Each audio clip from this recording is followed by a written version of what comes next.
Ancient Indian history के study के लिए कॉइन से भी ज़्यादा इम्पोर्टेंट इंस्क्रिप्शंस होते हैं। इंस्क्रिप्शन की स्टडी को एपिग्राफी कहा जाता है। इंस्क्रिप्शन में जो पुराने राइटिंग्स हैं, जो ओल्ड राइटिंग्स हैं, उसके स्टडी को पैलियोग्राफी कहा जाता है। इंस्क्रिप्शन को सील के ऊपर, मोहर के ऊपर, स्टोन पिलर्स के ऊपर, रॉक, कॉपर प्लेट और मंदिर की दीवारों पे इंस्क्राइब किया जाता है। यहाँ तक कि ईंट और मूर्ति के ऊपर भी इंस्क्रिप्शंस लिखवाए जाते थे। इंडिया के अंदर सबसे पुराने इंस्क्रिप्शन को स्टोन पे रिकॉर्ड किया गया था। हालांकि क्रिश्चियन एरा के शुरुआती सेंचुरी में इस उद्देश्य के लिए कॉपर प्लेट का इस्तेमाल भी शुरू हुआ। हालांकि उस समय तक भी इंस्क्रिप्शन को स्टोन पे इंस्क्राइब करने की परंपरा साउथ इंडिया में बहुत बड़े पैमाने पे जारी रही। साउथ इंडिया के अंदर बहुत सारे इंस्क्रिप्शन को मंदिर की दीवारों पे रिकॉर्ड करवाया जाता था, ताकि ये एक परमानेंट रिकॉर्ड के रूप में काम कर सकें। सिक्कों की तरह इंस्क्रिप्शन को भी देश के कई अलग अलग म्यूजियम में प्रिजर्व किया गया है। सबसे ज़्यादा मैसूर के चीफ एपिग्राफिस्ट के ऑफिस में पाया जाता है। जो सबसे पुरानी इंस्क्रिप्शंस हैं उसे 3rd सेंचुरी BC में प्राकृत भाषा में लिखा गया था। 2nd सेंचुरी AD यानी काफ़ी बाद में संस्कृत को एक एपिग्राफिक मीडियम के रूप में अपनाया गया और 4th और 6th सेंचुरी में इसका इस्तेमाल काफ़ी ज़्यादा होने लगा। लेकिन इस वक्त भी प्राकृत का इस्तेमाल जारी रहा। तो शुरुआती इंस्क्रिप्शंस को प्राकृत भाषा में लिखा जाता था। बाद में 2nd सेंचुरी AD से संस्कृत भाषा का इस्तेमाल शुरू हुआ और 4th और 5th सेंचुरी आते आते इसका इस्तेमाल काफ़ी ज़्यादा होने लगा। 9th और 10th सेंचुरी में इंस्क्रिप्शन को कई रीजनल लैंग्वेज में लिखा जाना शुरू किया गया। ज़्यादातर इंस्क्रिप्शन में मौर्य काल, पोस्ट मौर्य काल, गुप्ता पीरियड का इतिहास लिखा हुआ है और इसे एक सीरीज ऑफ कलेक्शन में पब्लिश किया गया है, जिसे कॉर्पस इंसिक्रिप्शनम इंडिकैरम कहा जाता है। लेकिन पोस्ट गुप्ता पीरियड के यानी गुप्ता काल के बाद के बहुत से इंस्क्रिप्शंस ऐसे हैं जिसे कि ऐसे सिस्टमेटिक कलेक्शन में रिकॉर्ड नहीं किया गया है। साउथ इंडिया के केस में इंस्क्रिप्शन का टोपोग्राफिकल लिस्ट को भी पब्लिश किया गया है, लेकिन इसके बावजूद 50,000 इंस्क्रिप्शंस जो कि ज़्यादातर साउथ इंडिया के हैं उसको पब्लिश करना भी बाकी है।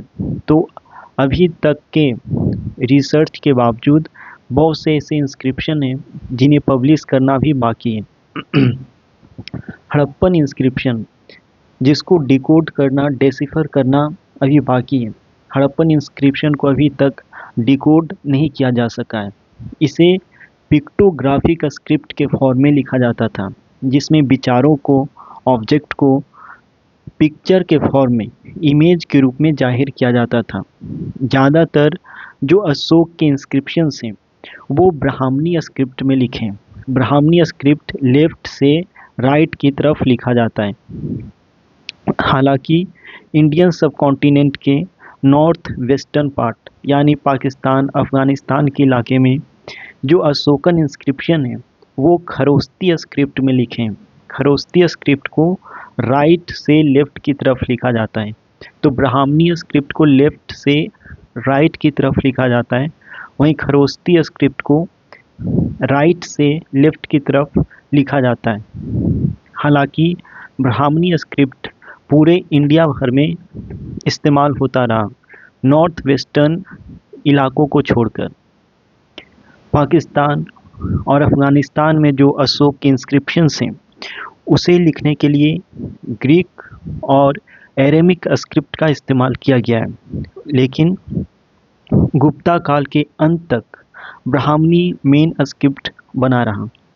एक एपिग्राफिस्ट 7th सेंचुरी AD तक ज़्यादातर इंडियन इंस्क्रिप्शन को डिकोड कर सकता है अगर वो ब्राह्मणीय स्क्रिप्ट और ब्राह्मणीय स्क्रिप्ट में कुछ मॉडिफिकेशंस और वेरिएशन को समझ पाने में कामयाब रहता है तो।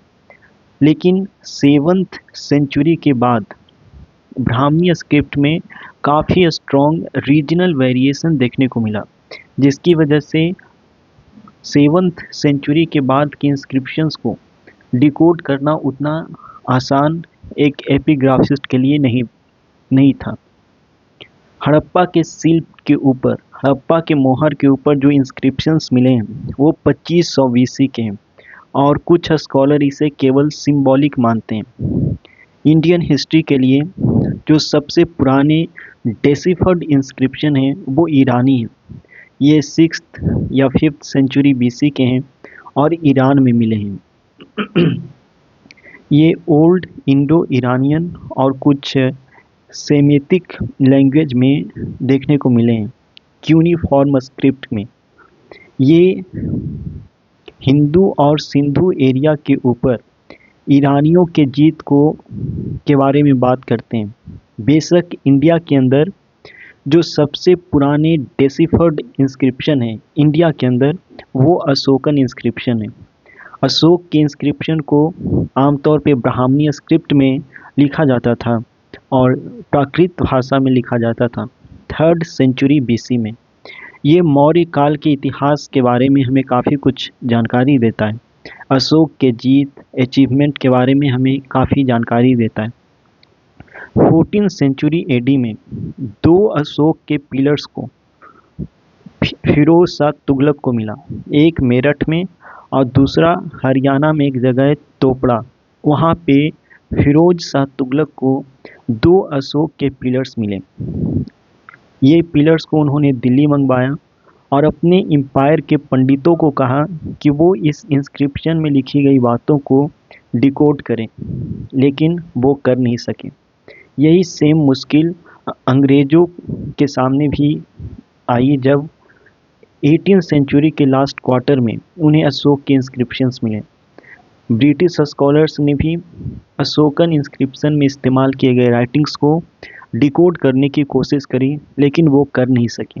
फाइनली 1837 में जेम्स प्रिंसेप ने सबसे पहली बार अशोकन इंस्क्रिप्शन को डिकोड किया। जेम्स प्रिंसेप बंगाल में ईस्ट इंडिया कंपनी के एक सिविल सर्वेंट थे। हमारे पास कई अलग अलग तरीके के इंस्क्रिप्शंस हैं। कुछ राजा के ऑर्डर, आदेश और डिसीजंस के बारे में ऑफिशियल्स को लोगों को बतलाने के लिए इंस्क्राइब करवाए गए, जो कि सोशल, रिलीजियस और एडमिनिस्ट्रेटिव मामलों से जुड़े हुए होते थे।